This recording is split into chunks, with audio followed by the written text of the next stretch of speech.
For more on banditry and the insecurity around some parts of the northern parts, we have joining us right now, of course, a security expert, intelligence policy expert, Mr. Kabiru Adamo. Thank you for joining us on the News at 10 tonight. Thank you, Millicent. Good evening.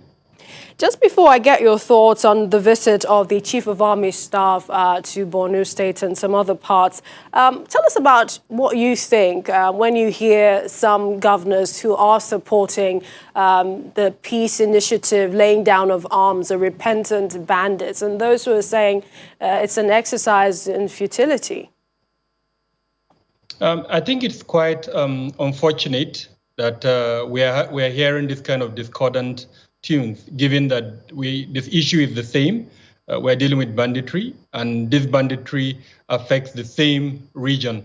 In fact, the forest where these bandits operate cuts across the state. So where the governors are, using different frameworks to contain the banditry, then it's not likely to be successful.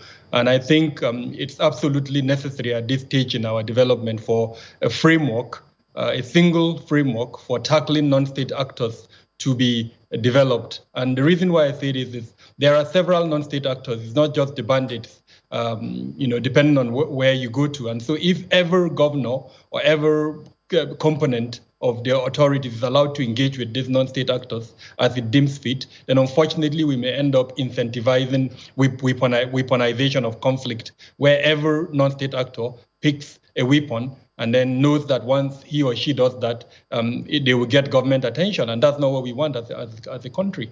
So to that extent, I agree with Governor Rufai's philosophy beyond what the Zamfara state government is doing, even though at a certain point in time, it's absolutely necessary to discuss with some of these non-state actors, but then not in a manner that we incentivize the weaponization of conflict. Looking at the Army Chief's visit to frontline troops today, he's spoken of collaboration with other forces from Cameroon and Chad. Aren't these some of the measures used in time past to fight insurgency? And that is what worries me. His visit is good in terms of the morale boosting component of the visit, but then every other thing he's mentioned are things that, frankly, the immediate past and several other persons that held the same office he held did.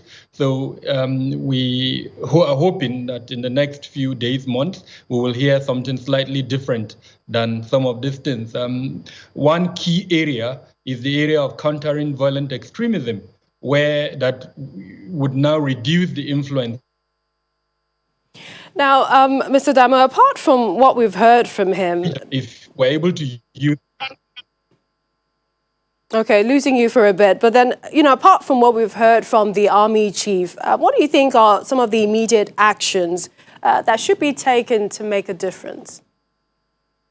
Okay, I was talking about the countering violent extremism mechanism. It has about 3-4 components. One of them, economic regeneration of the affected region. If we're able to address the root causes of terrorism, then we'll reduce the ability of the terrorists to get funding, to recruit new members, as well as to radicalize the affected society. And the only way to do that is through countering violent extremism. Now, that framework is in the Office of the National Security Advisor. And I think this is the time that the military needs to look closely at that document and ensure its full implementation. Using kinetic force, even if it's with the cooperation of our neighboring countries, will not bring this to an end. When the Global Terrorism Index released its report, it identified one key area of success, that is influence. So implement the CVE component, and you automatically reduce the ability of these groups to recruit as well as to generate funding. We appreciate your time, security and intelligence policy expert, Mr. Kabiru Adamo. Thank you for joining us on the News at 10. Thank you for having me.